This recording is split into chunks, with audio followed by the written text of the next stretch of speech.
Hello everyone, আসসালামু আলাইকুম।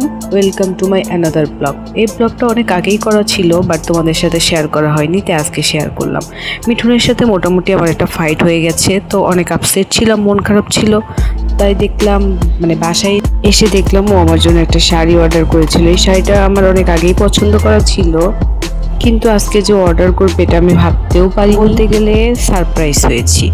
তো তারপরে শাড়িটা একটু গায়ে নিয়ে দেখছিলাম, এটা আমার অনেক আগেই পছন্দ করা ছিল, কিন্তু আজকে যেহেতু মন খারাপ করেছিলাম তো গিফট করেছে, তাই আমি হ্যাপি হয়ে গেছি।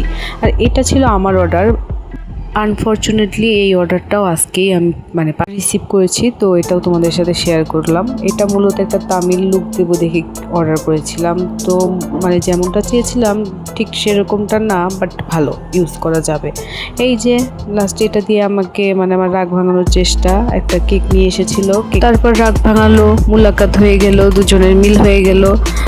কিন্তু বাই দ্য ওয়ে আরেকটা কথা তোমাদের সাথে শেয়ার করছি, কেকটা কিন্তু অনেক মজাদার। আর এই কেকটাও কিন্তু তোমরা পেয়ে যাবে বনলতাতে। তোমরা অবশ্যই বনলতা থেকে বেশি বেশি করে মিষ্টি, কেক, পেস্ট্রি সব কিনবে, কারণ ওখানকার প্রোডাক্ট বেস্ট। তারপরে দুজন মিলে আমরা ঘুরতে গেলাম একটু নদীর পাড়ে, যেহেতু রাগারাগি ছিল, তো নদীর পাড়ি হলো বেস্ট জায়গা, যেখানে গেলে মন অলরেডি ভালো হয়ে যায়।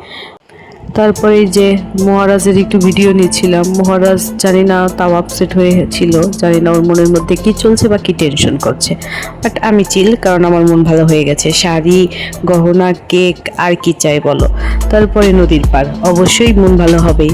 তারপরে ধীরে ধীরে ওরও মন ভালো হচ্ছিল, ও মজা করছিল। তারপর কিছু ফুটেজ নিচ্ছিলাম, ওর কিছু ভিডিও নিচ্ছিলাম, কারণ আজকের ওয়েদারটা অনেক সুন্দর ছিল, তো ভালোই মজা হচ্ছিল।